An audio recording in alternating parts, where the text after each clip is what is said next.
Hello, hello. How are you? I'm very good, thank you. How are you? I am good. I'm good. Thank you. I've got a little friend with me today, and I hope you can't hear him in the background. He's doing some groaning. My dog Denzel. Oh, okay. Hello. He just piped up then as we just Has literally he? came on. There we No, go. no, But we yeah. cannot hear Denzel, but hi. Hi to Denzel. Oh, and another podcast. And we are super excited because we have another incredible member with us today. Welcome, Gemma. Hello, Hey Gemma. guys, hi. Hello. Oh, it's so great to have you on here for another member's success story that we're going to share. So, as all our members, Gemma is one of our incredible members.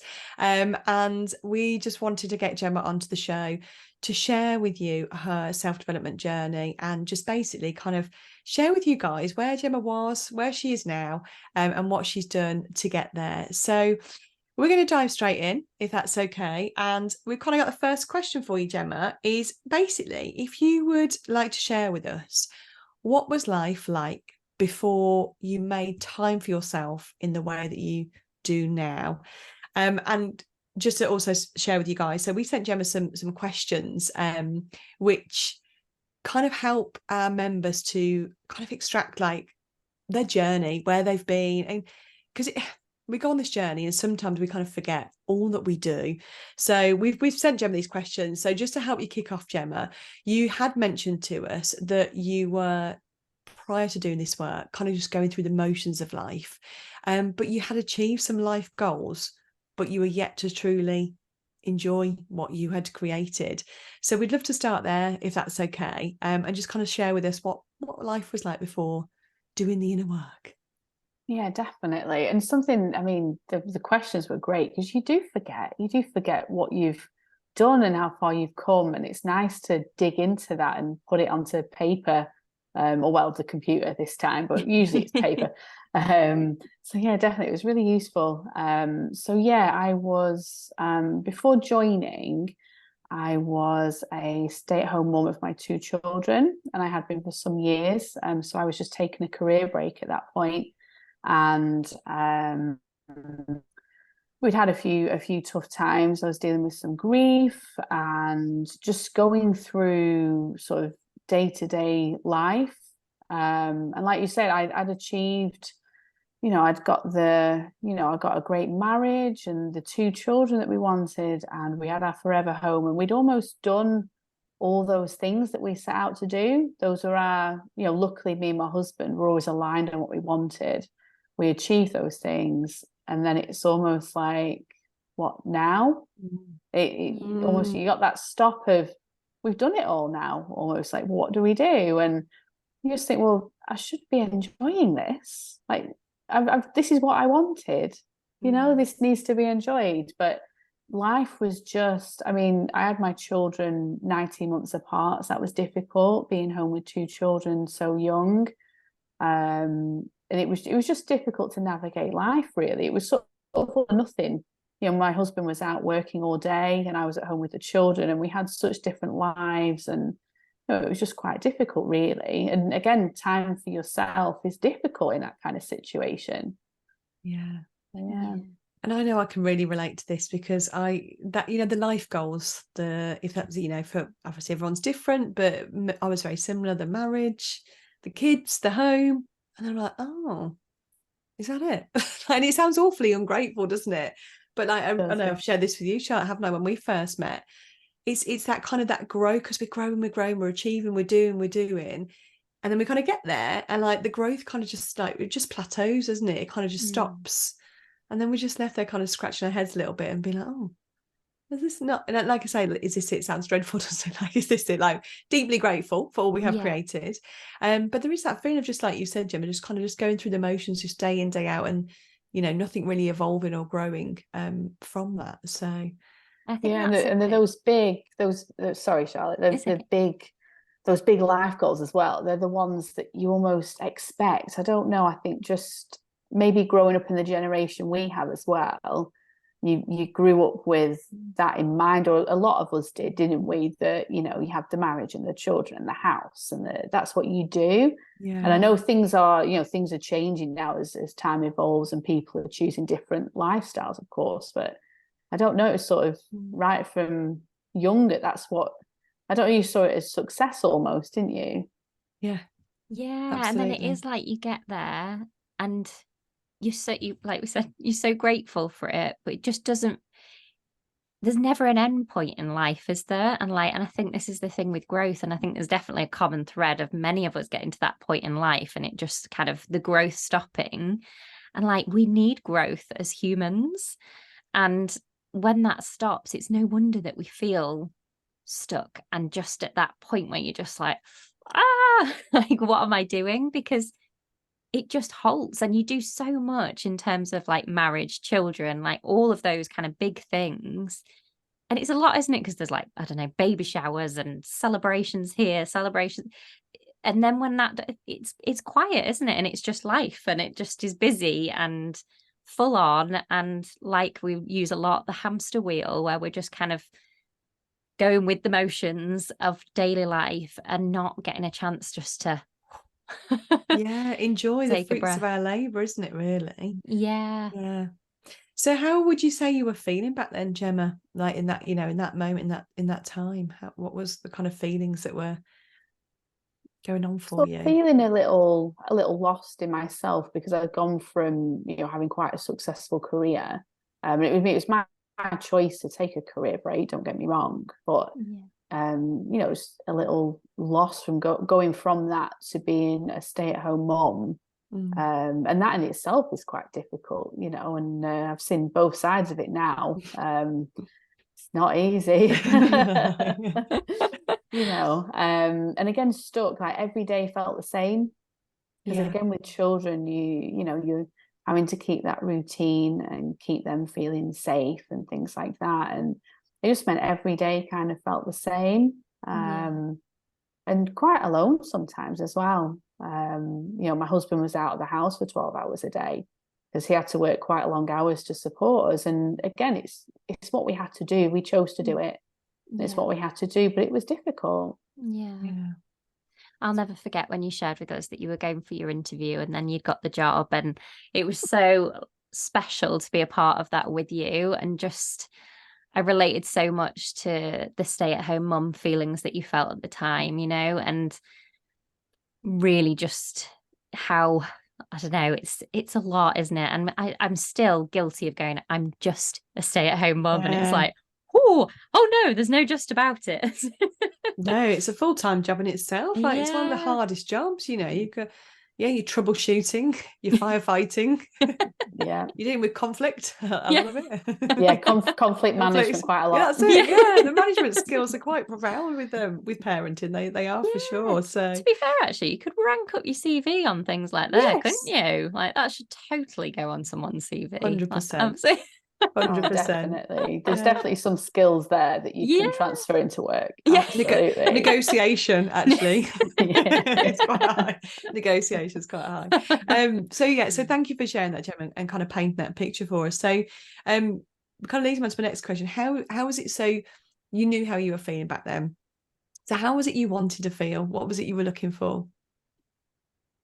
Again, I just wanted to enjoy what I had, enjoy being a mum. I was interested in getting back into work. So the plan was, when my youngest started back at school, that was the point there where we'd look into work options and figure out, what would work for our life.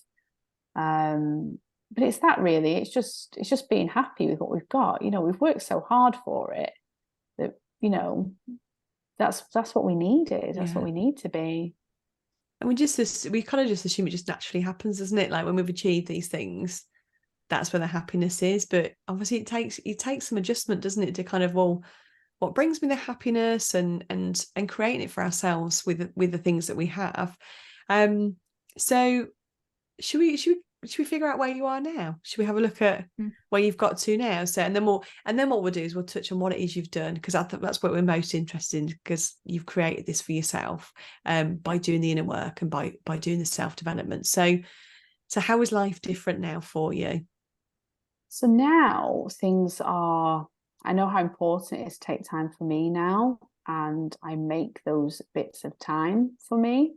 So that's a big difference. And again, seeing, it's remembering the benefits and how that benefits the whole family. So it's not just, you know, I mean, I never thought that self-care was selfish or anything like that. I always believed it wasn't, but still taking that time, it still felt, I think when you've been, you know, I spent so many years looking after other people and they always came first and it took a lot from me.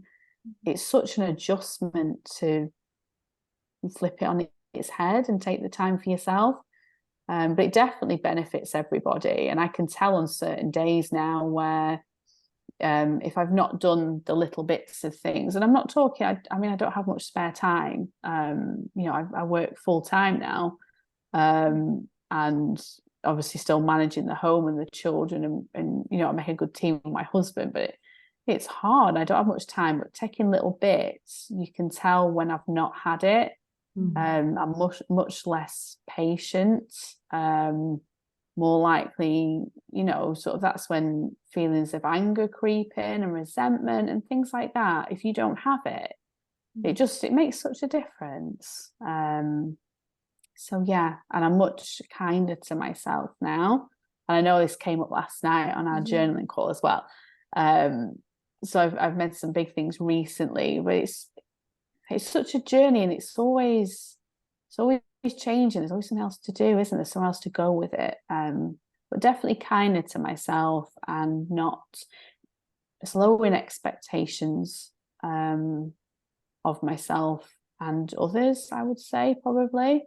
But yeah, it's figuring out what I can deal with at the time. So if things are too much, maybe some things can slide, and that's okay. And moving away from that routine based, having everything fixed kind of way of life to being a little bit more flexible. That's taking some time and taking some adjusting, but it's definitely getting there. Yeah. Oh, that's amazing. And routine's good, isn't it? But it can also have its negatives. And then, like, you kind of, I know I was a big one for this, like just tunnel vision on this is my routine and going out of it. But then we're so trained from having babies, aren't we, that they need routine. And then it's like getting, like letting that go as they get older a little bit. And yeah, that was another thing that I just think is so wonderful, just to let elements of that go, to live in the moments, I suppose, isn't it? And yeah, really kind of, well, I remember you coined the phrase everyday happiness, and we have always loved that. Like, that's it, isn't it? That's what we're after at the end of it all. It's about the little moments that bring us joy in every single day. Definitely, because we've already seen that, you know, we've already talked about the big, you know, the big goals and all that, and it's the whole, you know, I'll be happy when and that, and it just shows that actually that isn't where it goes, is it? It's not how it works. No. We've got to literally find those moments in every day, otherwise we're always going to be waiting. Trying to get there, waiting for something to happen, waiting for this circumstance, waiting for this person to change, when actually let's grab that power back and do it ourselves. Because we don't know if we have that time, do we? We just assume that we'll wait until, and then, but we might not have that until time. So yeah, it is very true. Yeah, we know that personally, unfortunately, from, you know, we've had a few losses in our life, and you know, that's really taught us that, again, another reason why I think, well, we should be happy, because, you know, we understand that time can be short. You know, you might not have much of it, and you've got to make the most of it. But then you almost need that kindness, don't you? Otherwise it comes with a lot of guilt. And I think it's that real fine balance, isn't it, of, like, and I do think this is just a massive thing that's lacked in society today, that people aren't kind enough to themselves. Because when we're kinder, when we give ourselves the time, then we can enjoy the things that we've created, and then we can, you know, kind of understand, you know, those type of things and really make the most of every day. But the kindness is first, isn't it? It really is. Gemma, you also mentioned on the self-care side of things that you believe that it's not selfish. However, there was still an adjustment. Like, you understood, you know, self-care is a good thing, but there was still an adjustment to make to kind of give more of that self-care to yourself, rather than kind of the people pleasing traits that we have. We look after everyone first, and then we kind of put ourselves at the bottom of the list, and then sometimes there's not time in the day to get to the bottom of the list, so therefore we sacrifice. So I would just be interested to hear, like, what were those adjustments that you've made? So kind of how have you brought that self-care element into your life? Because it sounds like the way you've explained it, like it's a daily practice, and it's in the small things rather than the big things. So yeah, if you wouldn't mind sharing with us that adjustment that you've made and how you do the self-care. Yeah, so a bit like what you just said, it was always at the end of the day when everything was done, but everything was never done. So you know, that was that. They'll try again tomorrow. Whereas now it's I try and take them snippets throughout the day. So on my, you know, I've already mentioned I work full time now. I actually work I work about an hour away in an office 3 days a week, and from home 2 days a week. So on my lunch breaks, I'll either go for a walk or I'll go for a run, because I'm just sort of making the most of that spare time I have. And again, if I've not done something like a walk or a run on my lunch, I can tell, because when it comes to the evening and you're in sort of parenting mode, I can just tell that I just can't handle everything in the same way. Again, don't have the patience, or everything feels too much. You know, like it's quite overwhelming, and you know, when you've got two children bouncing off each other at the end of the day, and you've already had a long day, you know, you've been up early and you've worked a full day, it's just overstimulating sometimes. So things like that, I find, just refill my cup that little bit. But it's that adjustment though, from leaving it till the end of the day and not necessarily getting it, to trying to take that time throughout the day instead. And I'm still working on it. It's still something I've got good during the week, taking that time. Then at the weekend, when families are all at home and we have all different things going on, that's when it is a bit harder sometimes to fit that in. But again, I'll involve the children in things. So I'll go for bike rides with my little girl, because she's nearly 8 now, and she's really good on her bike. She can probably go faster than me sometimes. So she puts me to shame. But things like that we'll go out together. So it's trying to find ways to fit it in around your lifestyle, really, I think. And like the other night, the sun came out for once, because we're having a pretty poor summer right now, aren't we? I can hear the rain on the ceiling right now. Yes. But the other night, we invested in a double egg chair for this summer, because I thought, I want a nice comfy place just to sit outside. It was a lovely evening. So me and my little boy, who's 6, we went and sat on the egg chair, and he came out, and he had his he's been enjoying listening to music recently, so he's had his headphones on, and he brought a book out, and I had my book, and it was just nice again to do that together, but I was still taking that little bit of time. So it's getting them involved sometimes. It doesn't always have to be alone. That's self-care. That's it. And I love that. That sounds just like dreamy. Sit in an egg chair, both reading, just having a moment. That sounds lovely. And they can be involved, like you say, like in my mornings, I know particularly, they used to be mental. When you like wake up and it's just full on. Whereas now, because I've really seen the benefit of, putting me first in the morning, I obviously wake up a little bit earlier, but the girls know that I'm in a calm state when I wake up, and that has such a knock-on effect with them. So it's kind of, I can still do those bits if they've woken up a bit early, because they know it's calm. And I think they appreciate that calm a little bit as well, don't they? But kind of just being with them and being present in that moment, even though you're doing different things. Yes. Yeah, I think so. I think they, like you say, they just like you sometimes to be there with them. Yeah, definitely. So you also, I just want to highlight as well, Gemma, something you just said about just having the awareness around, if you don't factor it into your day, the self-care part, whatever that may look like, whether it's the jog or the run or the time to read your book, if it waits until the end of the day, then like you said, there's always something to do, so it doesn't get done. So that in itself, even just that, slight adjustment. That's a priority shift, isn't it?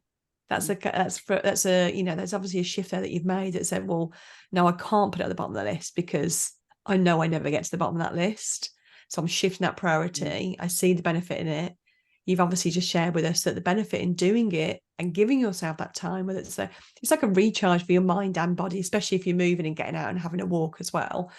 You're recharging so that when you do land back at home after a long day at work, after a drive, and I totally get the kids bouncing off the wall. I'm like, how do they have all this energy? Like, they just keep going, don't they? So that it's a dig deep pot at the end of the day, isn't it? But if you've given yourself that time to have that recharge and fill your cup a little bit and that reboost and made that a priority earlier in the day, then we can take a bigger breath, can't we, when they're bouncing off the walls and, you know, kind of find that patience in the places and the depths of our feet like it is there. But I love that. I just wanted to highlight that because the awareness around when we make time for this is important. And it is important to make the time, isn't it? Rather than just, oh, well, I'll do it when everything's done, because it's never ending, isn't it? Like, there's always something to do. But seeing ourselves as a priority is the key there. So so I thought I'd just highlight that because I think that's really important. And I think the awareness is huge. I mean, I think that's the first thing, like when I joined the membership, that changed. I guess that's the first step, isn't it? That self-awareness. So now the self-awareness is really high and I can see things. And again, there's still a lot of work to do with maybe taking certain actions and things. But like today, I walked in the house with 2 children, and my husband had got home just before me, and I just said to him, I said, it's been a tough day today. I'm going to need a bit of space, or a bit of, you know, and I find we can pick each other up then. That's great. You know, whereas prior I would never even thought it, and then just the evening may have got too much. You know, whereas now I can actually say, look, I need this. Or that's great. Let's just celebrate that, because that is let's amazing. celebrate that. That really is incredible, because, and like you say, Gemma, you're absolutely on the money there, that self-awareness is the first part, because without the awareness, we don't know, and what we don't know, we can't do anything about. So it's really important to raise that awareness in terms of how we're thinking, how we're feeling, you know, the actions that we take.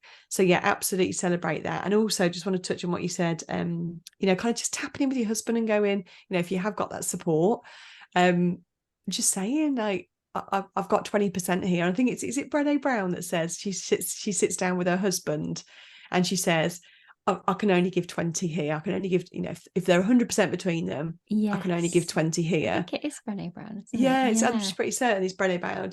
And she's like, can you pick up, you know, if we're normally 50-50, can you pick up my 30 and take on 80? And he's like, yeah, sure, I can do this right now. And I'm sure she said, if he's like, no, I've only got 20 as well, I'm sure she said something like, they don't leave the table until they've got a plan to get back up to 100. And I really admire that. That's great. I've heard about that. Isn't it? That's fab, isn't it? You know, because I know for, you know, me and Mark, some days he might only have 20 as well. I'm like, right, okay, we really need to get back up to 100. What's the master plan? So I think that's really important. And that just comes from the awareness, doesn't it? Knowing, you know, that you need to touch base there and ask for that help, because we're so reluctant sometimes, aren't we? No, I can do it. I can do everything. I can do it all. It's like, it's okay to ask for help. It absolutely is. Definitely. So even sometimes, sort of, because if I see my husband struggling, I'll almost tag him out and say, you go take 10 minutes, you need it, you know. Whereas I'm a bit better now, but in the past it was sort of, he'd maybe try and do the same for me, but I'd almost take offense at it, like, I don't need it, what do you mean? You know, but he could see what was happening, but I couldn't necessarily. Or again, almost that I shouldn't need the time, I should be fine, you know, all that kind of stuff. So interesting, is it? We just try and do it all, don't we? And just for so long I've put our needs to the bottom of the pile. And when you said that, I was like that's amazing. I've only very recently kind of tapped into the needs as well and kind of voicing them. I knew them, but then voicing them was another kettle of fish. But it is so important, because otherwise, if we don't, we kind of just find ourselves in a place that we don't want to be, don't we? You know, and you're just like, you know, you're annoyed but you're trying to do it all, and then it'll just come out where you're just like annoyed and it'll shout, or and then nobody benefits. So just in voicing that in such a better way through the awareness, like that changes the game, doesn't it? We're like supporting each other and moving through it in a much more effective way. So yeah, just totally celebrating that, Gemma. That's an amazing shift. That's great. Thank you. Self-kindness, talking kindly to yourself. I know we touched on that as well, and it obviously did come up, in the journaling session last night. So let's just explore that a little bit more. So were you even aware prior to doing this work of how you were talking to yourself, or has that grown along the way? It's definitely grown. I was probably aware of it a little bit, I would say. So before joining the membership, I'd done a few sort of coaching sessions with some life coaches and a parenting coach and a couple of people to help me along the way.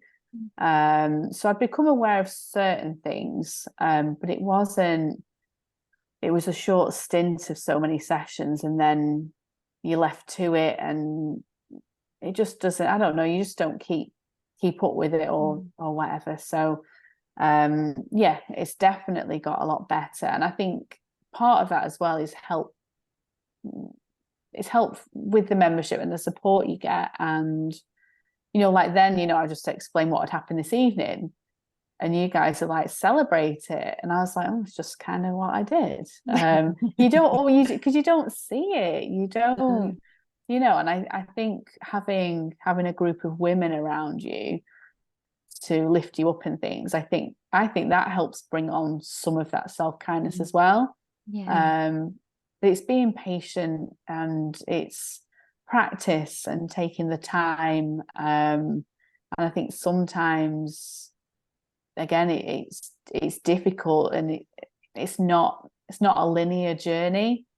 I think that's the hardest thing sometimes, when you've come so far, and then you sort of go back down a little bit into old ways and things like that. Like that's quite difficult sometimes when you've put so much effort in. I find those are the hardest times to be kind to yourself, to be honest with you. But it's keeping it going, and it's I think if you put the time in and you put the work in, then you'll naturally just keep moving.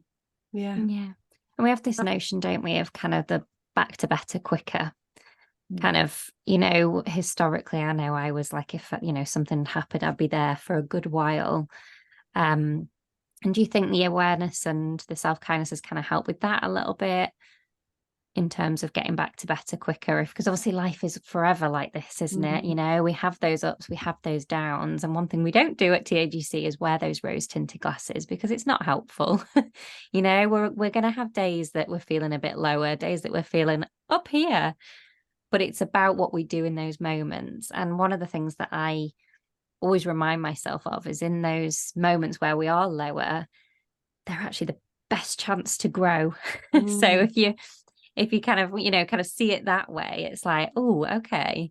And that's obviously coming a bit more natural to me now. So it kind of, gets that back to better quicker. But do you think that notion kind of as you've been getting back to better quicker, would you say?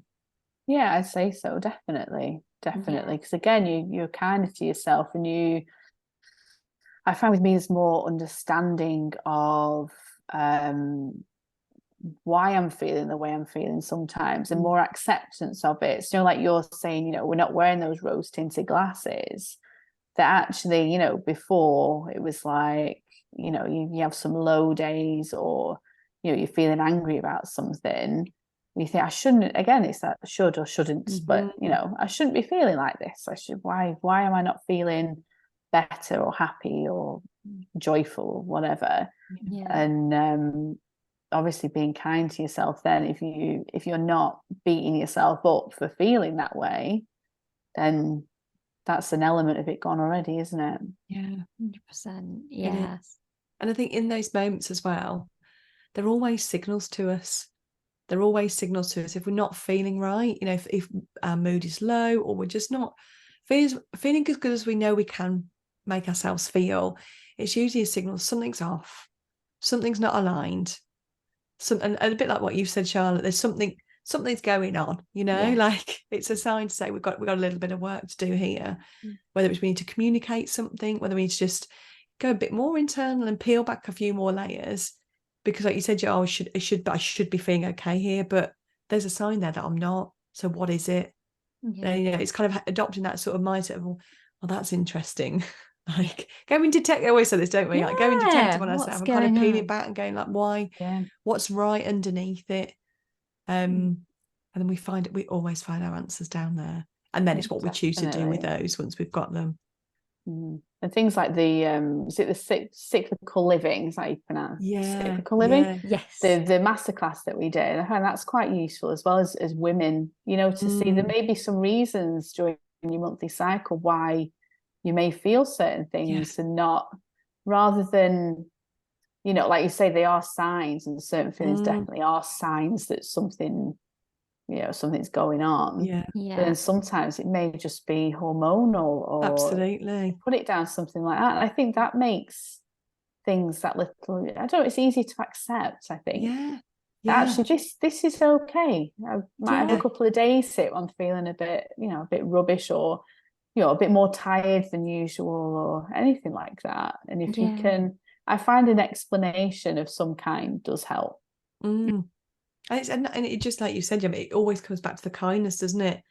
So for us as women, in the monthly cycle, I know if I'm in spring and not feeling particularly good, what's going on, I'll be like, oh, this is a sign. I'll get to the root of it, get to the cause, snap out of it. Great, amazing. If I'm in winter, it's a different story. It's like, well, I am not having fun today. In my head, you cannot make me have fun today, Kat, whether you like it or not. Like, I'm just going to have a day in my duvet with the chocolate. And that is hormonal, isn't it? And like, we're women, and it's in that moment that it's in that moments like that, for us to not berate ourselves for that and go, I'm in winter. This is part of who I am. This is part of what's going on. And this is okay. And I can be kind to myself in this moment. And if I can't find the answers, and if I'm not motivated to, keep digging, that's okay too, because I'm aware I'm in winter. It's all awareness, isn't it? At the end of the day, it's awareness. It is. And just for any listeners as well who are like, winter, what's these ladies talking about? Winter is that time of the month when that mood well, I mean, we're all different, aren't we?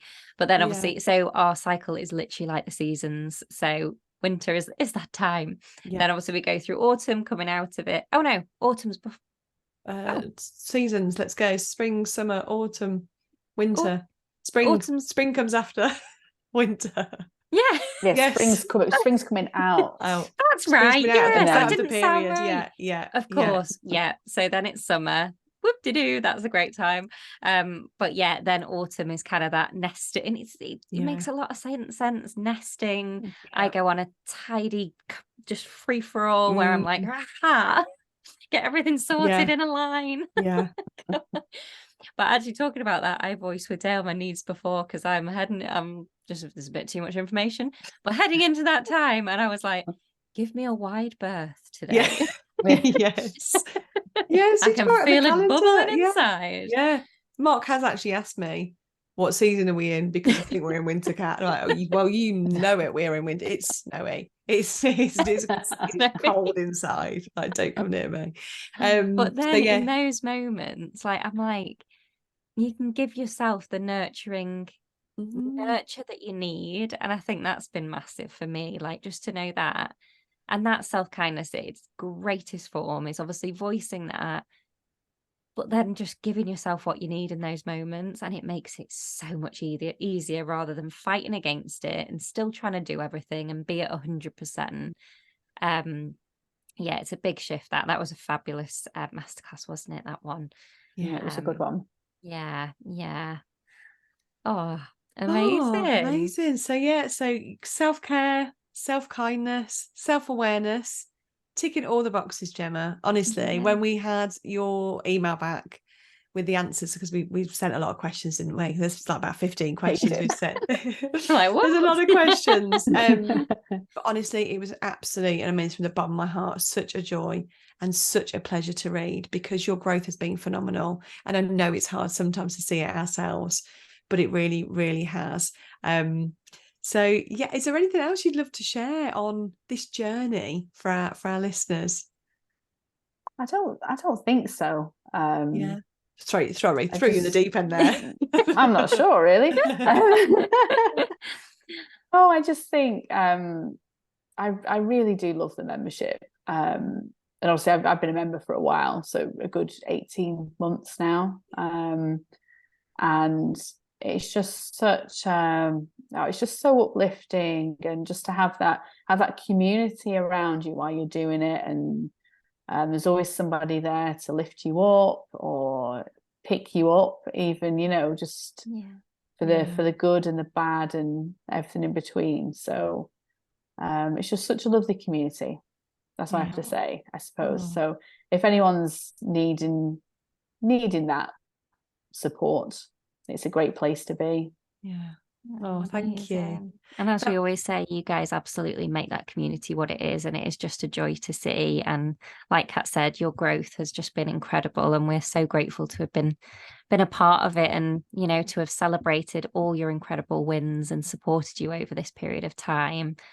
And here's to the future, and just lots more growth. And this is an ongoing journey, isn't it? And I think the whole inner work can feel a lot, and it can be like, oh gosh, I've got to do like more stuff. But it's about just building that awareness, getting curious, living happier every day, isn't it? And just walking on this way and just learning as we go, getting to know ourselves even more, and seeking out just more and more joy, and obviously getting back to better quicker, because we'll always ride the roller coaster of life.